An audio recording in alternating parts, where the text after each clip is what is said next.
Our next contestant, contestant number 4, Charlene Tay, Sue.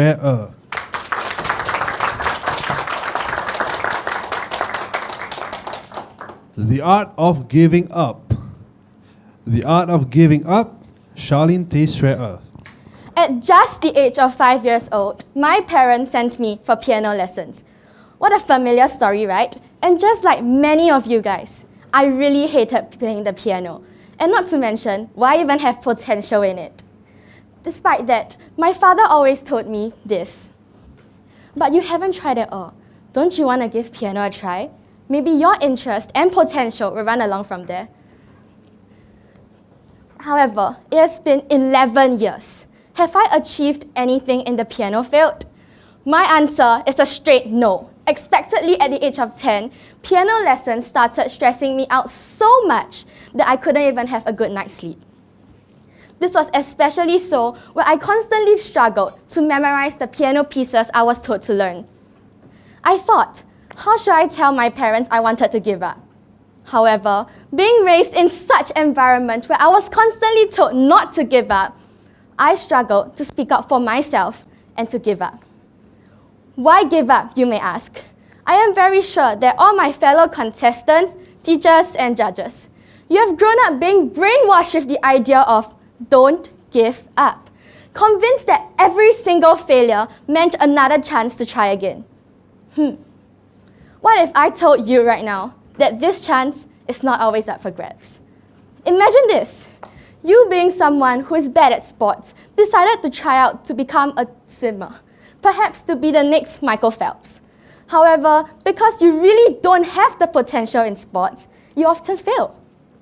But because of your persistence, you constantly try again, resulting in yourself being trapped in a vicious cycle of trying again and giving up.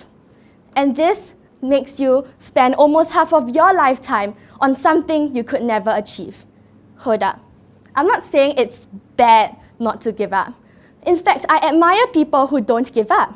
But in actual fact, in many real-life issues, just like the point of view I mentioned earlier, there are many cases where some people just know that they don't have the potential to carry on, but they still choose not to give up. Contrary to this, if they had chosen to give up and accept their limits as a person, they would have gotten another kind of chance.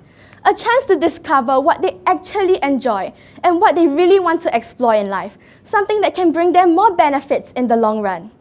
This chance is a precious one that can only come true if one chooses to give up. As I was typing out my speech, I Googled for famous people who chose not to give up. However, Google, being Google, showed me famous people who chose not to give up.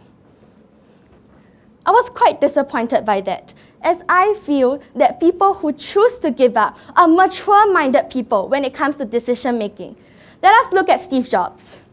After attending college for several months, he felt as if college was never going to help him in life. It was not going to help him discover himself as a person. Thus, he made the big decision of giving up on college. This allowed him to become a video game designer, which paved the way for him to become the founder of Apple. To end off my speech, I would like to say that giving up is just another form of facing reality. Facing reality does not mean that you're a loser or failure. It just means that you have grown up. You have learned to accept your limits as a person and to let go, which is why I think that this is the art of giving up. Thank you.